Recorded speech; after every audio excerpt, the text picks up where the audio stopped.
दोस्तों, हम लोगों ने अपनी पिछली वीडियो में जाना कि यदि आप लीड जनरेटर फार्म को विभिन्न प्रकार के सोशल मीडिया प्लेटफॉर्म पर शेयर करते हैं और आपका कोई ग्राहक उस फार्म को भरता है और यह टारगेट करके भरता है कि उसको नई पॉलिसी समझना है या वह नई पॉलिसी खरीदना चाहता है, तो वह अपना फार्म कैसे भरेगा, इसको हम लोगों ने अपनी पिछली वीडियो में विस्तार से जाना है। लेकिन अब आपके मन में यह सवाल होगा कि मान लीजिए आपके किसी ग्राहक ने आपके इस फार्म को भर दिया, तो उस ग्राहक की जानकारी आपके पास कैसे पहुंचेगी। तो आज की इस वीडियो में हम इसी जानकारी को विस्तार से देने जा रहे हैं। तो चलिए आपके विशेष समय को नष्ट नहीं करते हैं और अपनी इस वीडियो को तत्काल शुरू करते हैं। तो दोस्तों, हम लोगों ने अपनी पिछली वीडियो में नए बीमे के लिए इस फार्म को भरा था और हम यहाँ तक पहुँचे हुए थे। तो अब फार्म भर देने के बाद अब चूंकि इस फार्म के जो एडमिन हैं यानी जो एजेंट हैं वह अरविंद कुमार ठाकुर जी हैं, तो अब हमको चलना होगा अरविंद कुमार ठाकुर जी के अकाउंट पर। तो चलिए हम अरविंद कुमार ठाकुर जी के अकाउंट को ओपन कर लेते हैं। तो अगर आप यहाँ पर ध्यान देंगे, यहाँ पर देखिए इस फार्म में रिस्पांस का एक ऑप्शन आपको मिल रहा है, आप इस पर क्लिक कर दीजिए। जैसे ही आप इस पर क्लिक करेंगे, सबसे पहले समरी, इसके बाद क्वेश्चंस और इसके बाद इंडिविजुअल का ऑप्शन आपको दिखाई देगा। आपको इस इंडिविजुअल वाले ऑप्शन पर क्लिक करना होगा और जैसे ही आप इस पर क्लिक करते हैं, मान लीजिए अगर आपके इस फार्म को 25 लोगों ने भरा हुआ है, तो यहाँ से बारी बारी करके यह नेक्स्ट और यह प्रीवियस करते हुए आप सभी जो क्लाइंट आपके इस फार्म को भरे हुए हैं उनका डेटा बारी बारी से आप चेक कर सकते हैं। अब फार्म का उत्तर किस क्लाइंट ने क्या दिया हुआ है, देखिए अगर आप इसको नीचे की ओर स्क्रॉल करेंगे तो आपको सभी प्रश्नों के उत्तर यहाँ पर मिल जाएंगे। लेकिन अब एक समस्या आपके साथ होगी। देखिए एक्चुअली है क्या, इस फार्म के लिए मुझे लगता है कि मैं लगभग 2017-2018 से काम कर रहा हूँ और इसमें जितने भी अभिकर्ताओं के लिए मैंने फार्म बनाया उसमें उनको क्या समस्या हो रही है और उस समस्या का क्या समाधान हो सकता है, इसको देखते हुए मैंने इसमें बहुत सारे बदलाव किए हुए हैं। तो यदि आपने इस फार्म को काफ़ी पहले बनवाया है तो मैं आपसे यही कहूँगा कि इसमें कुछ अगर आप अपडेट करा लेते हैं तो ये आपके लिए बहुत ज़्यादा सुविधाजनक हो जाएगा। अब अपडेट की ज़रूरत क्या है मैं आपको बताता हूँ। देखिए होता क्या है कि LIC के बिजनेस में एक अभिकर्ता का जो बहुत ज़्यादा समय है वह फील्ड में व्यतीत होता है और अमूमन ऐसा होता है कि हम यह भूल जाते हैं कि हमने एक फार्म भी बनाया है और उस फार्म को हम सोशल मीडिया पर शेयर किए हुए हैं और जब हमको फीडबैक नहीं मिलता है तो हमको ये लगता है कि यार ये फार्म बेकार है। लेकिन अब फीडबैक हमको मिला है कि नहीं मिला है, यह जानने के लिए आपको इस फार्म को ओपन करना होगा, इसके रिस्पांस सेक्शन में आपको आकर इसको चेक करना होगा और यह एक बहुत भारी काम हो जाता है।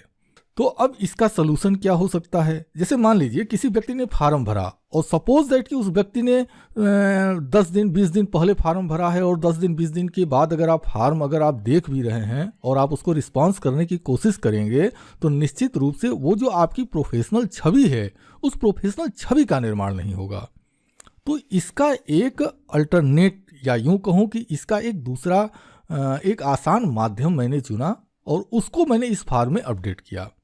अब इसमें होता क्या है कि जैसे ही कोई व्यक्ति आपके इस फार्म को भरेगा, आपको इस फार्म को देखना ही नहीं पड़ेगा, आप बस अपने जीमेल के अकाउंट को ओपन कर लीजिए। चलिए मैं अरविंद जी के जीमेल अकाउंट को ओपन कर देता हूं। अब देखिए जैसे ही आप जीमेल के अकाउंट को ओपन करेंगे, जब कभी भी आपके इस फार्म को कोई व्यक्ति भरता है तत्काल आपको एक मेल मिल जाता है। चलिए मैं इस ईमेल को ओपन करता हूं और इस ईमेल में आपको सारी जानकारी मिल जाएगी। ग्राहक का नाम क्या है, मतलब ग्राहक ने फार्म में अपना नाम क्या दिया हुआ है, उसकी डेट ऑफ बर्थ क्या है, उसके पिता का नाम क्या है, उसका मोबाइल नंबर क्या है, यानी XYZ जितनी भी जानकारी क्लाइंट ने दी है वो सारी की सारी जानकारी आपको आपके अपने ईमेल पर मिल जाएगी।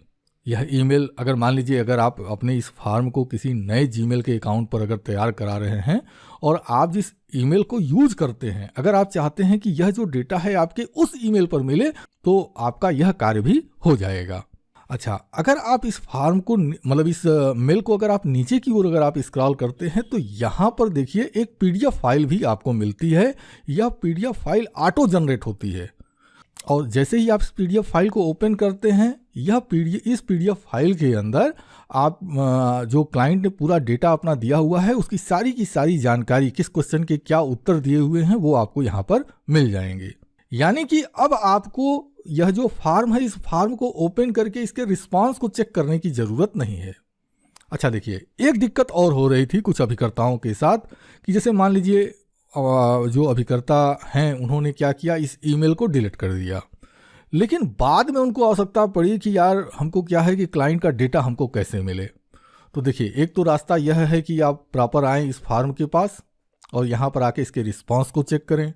लेकिन बाई चांस अगर आपने यहाँ से इस रिस्पांस को डिलीट भी कर दिया तो ऐसी कंडीशन में आपको ज़्यादा कुछ नहीं करना है, आप अपने गूगल ड्राइव को ओपन कर लीजिए।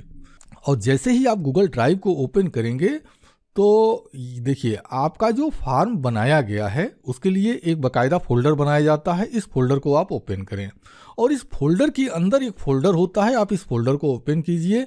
इसमें देखिए, जो पीडीएफ फाइल आपको मिली हुई है, यानी जो ऑटो जनरेटेड पीडीएफ फाइल है, वो आपको यहाँ पर मिल जाएगी। तो किस क्लाइंट ने क्या डेटा दिया हुआ है वो आप जब भी चाहें, जब तक आप इसको यहाँ से डिलीट नहीं करेंगे, यहाँ पर सुरक्षित रहेगा। तो दोस्तों, मुझे यह उम्मीद है कि इस वीडियो में जो जानकारी मैंने आपको दी है वह जानकारी आपको मिल गई होगी और अब आपके मन में इस फॉर्म का यह जो टॉपिक है इससे संबंधित क्वेश्चन नहीं होंगे। लेकिन फिर भी यदि आपके मन में कोई संशय है, कोई क्वेश्चन है, तो वीडियो का कमेंट सेक्शन आपका इंतजार कर रहा है। कहने का मतलब यह है कि आप वीडियो के कमेंट सेक्शन में अपने प्रश्न हमसे निसंकोच पूछ सकते हैं।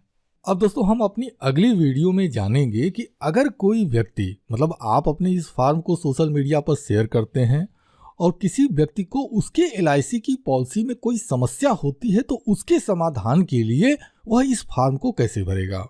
तो यदि आप इस जानकारी को चाहते हैं तो फिर मैं आपसे यही कहूँगा कि आप इस चैनल को ज़रूर सब्सक्राइब कर लें, क्योंकि अगर आप इसको सब्सक्राइब करेंगे तो जो जैसे ही यह वीडियो पोस्ट होगी तो उसका नोटिफिकेशन आपको मिल जाएगा और आप वीडियो को मिस नहीं करेंगे। और यदि आपने पहले ही हमारे चैनल को सब्सक्राइब कर लिया है तो आपको दिल से बहुत बहुत धन्यवाद। तो चलिए, अब इसी के साथ हम अपनी इस वीडियो को समाप्त करते हैं और जल्द ही हम अपनी अगली वीडियो में फिर से आपसे मिलते हैं। तब तक के लिए धन्यवाद। Thank you very much.